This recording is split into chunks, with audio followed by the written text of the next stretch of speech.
E obrigado a você que está assistindo o nosso vídeo. Se você gosta do nosso conteúdo, por favor, deixe o seu like e se inscreva aqui no canal, né? Saiu uma pesquisa muito curiosa da Poder Data falando que o Haddad está com avaliação positiva. Olha só, 36% de ótimo e bom contra 21% de ruim e péssimo, né? Lembrando que o Lula é o contrário, o ruim e péssimo está maior do que o ótimo e bom do Lula. Ninguém gosta do Lula. O que está acontecendo aqui, né? Claramente o que o pessoal está fazendo aqui é a velha tentativa de fazer um Biden no Lula, né? Ou seja, fazer com que o Lula desista para entrar o Haddad nessa corrida eleitoral. Existe chance disso acontecer? Eu acho que existe, tá? Lembra que o Lula, como ele não pretende disputar nenhum outro cargo, ele pode desistir até em julho. Até julho ele pode desistir.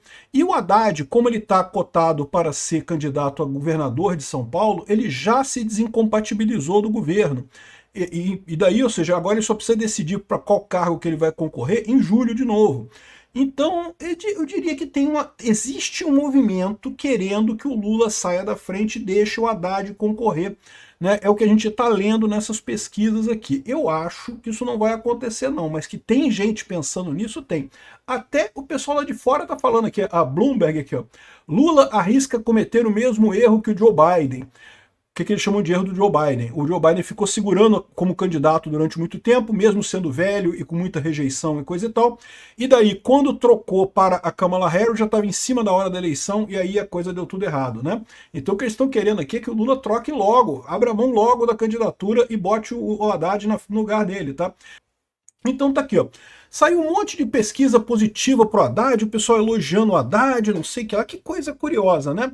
A impressão que eu tenho é que tem muita gente na esquerda querendo que o Haddad se candidate ao invés do Lula, tá? Por quê? Porque acha que o Lula tem uma rejeição muito alta. É só você ver. Quando a gente viu aquela avaliação da pesquisa da Atlas Intel, né? O principal problema que o pessoal colocava ali sempre é a alta rejeição do Lula.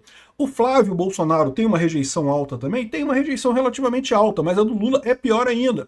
A população vê o Lula com muitos maus olhos, né? E daí surge uma solução automática para resolver o caso do Lula, da candidatura da esquerda. É só o Lula não se candidatar e botar o Haddad no lugar dele. Se o Lula fizer isso, eu acho pouco provável, continuo dizendo para vocês que é pouco provável, mas repara, eles estão colocando isso aqui, olha só como é que o Haddad tem uma boa colocação entre bom e ótimo. Sabe por que ele tem uma boa colocação aqui? Porque ninguém se importa com o ministro da Economia, ninguém ouve o papo do Haddad, a culpa toda é do responsável. A gente sabe que o Haddad não manda nem cheira, não fede nem cheira nesse governo, ele não manda nada, quem manda é o Lula, o governo faz um monte de merda, não é nem porque o Haddad é incompetente. O Haddad é incompetente, tá? Mas não é por isso que o governo está fazendo merda, é porque ele obedece o Lula, que é mais incompetente ainda que ele, né? Então a população, de certa forma, coloca a culpa como sendo do Lula e não do Haddad, por todas as besteiras que estão acontecendo, o que faz todo sentido, né? Além do que, existe um fator aí também que o pessoal da direita não está batendo muito no Haddad, né? Porque ele não é candidato a nada, não vai fazer diferença, o candidato vai ser o Lula, então para que bater no Haddad, né? Então pode ser que seja esse o plano, que certamente tem gente na esquerda com esse plano em mente, você pode ter certeza, né? É por isso que estão ressaltando isso daqui. A Atlas Intel fez também uma pesquisa do Haddad com o Flávio, que o Haddad perde para o Flávio, mas não perde por muito, perde por um pouquinho. Então, assim, é uma coisa que, teoricamente, dá para recuperar, né? Aqui, ó. No cenário de primeiro turno, sem o Lula, o Flávio Bolsonaro fica com 40% das intenções de voto, seguido pelo petista, pelo Haddad, com 37,6% das intenções de voto, ou seja, empate técnico.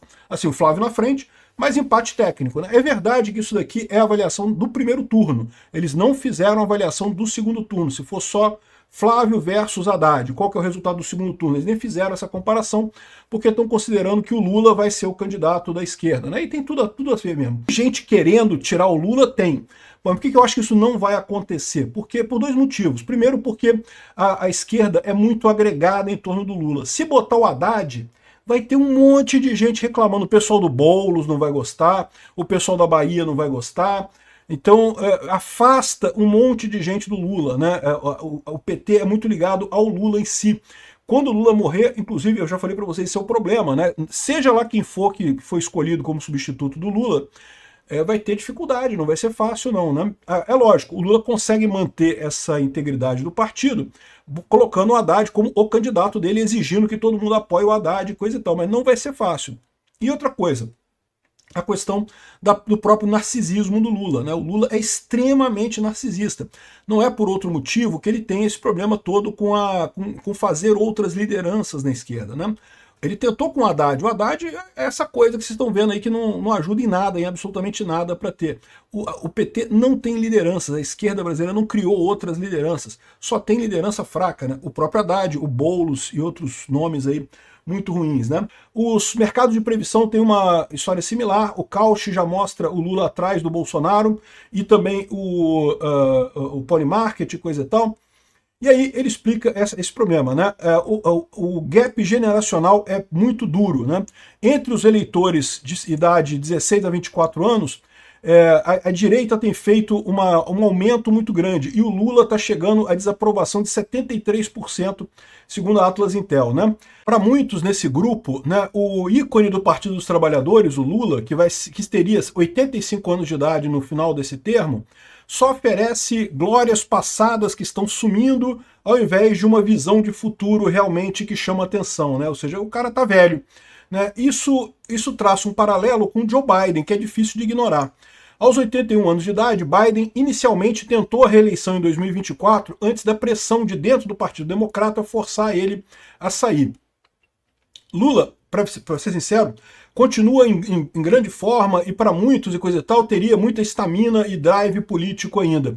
Porém, isso não é só uma questão de capacidade física. Em uma era que premia novidade e disrupção, por exemplo, com o Javier Milei e o Zoran Mandami, ele arrisca parecer como um homem de ontem, né? E é verdade, o Lula não é um homem de ontem, o Lula é um homem do século passado, né? Ou seja, e aí o que ele fala é o seguinte, ele deveria fazer isso logo, porque se ele esperar ficar muito em cima, a crítica que eles colocam aqui é justamente que vai acontecer o que aconteceu com o Biden, colocar uma pessoa muito em cima da hora, não tem tempo de reverter os números, e daí você tem um problema. Então essa é a situação. Por que está aparecendo essas pesquisas falando da Haddad, coisa e tal, que o Haddad é bom, que o Haddad é uma alternativa boa? Porque já tem gente na esquerda querendo trocar o Lula pelo Haddad. Mas não vai acontecer, vai ser o Lula mesmo, pode ter certeza. Esse pessoal não conhece o Lula é psicopata. O Lula é um cara com problemas mentais, com psicopatia grave. Então o Lula não vai aceitar abrir mão desse tipo de coisa, ele vai concorrer. Obrigado por assistir nosso vídeo até o final. Tem alguns links para você nos ajudar aí na tela.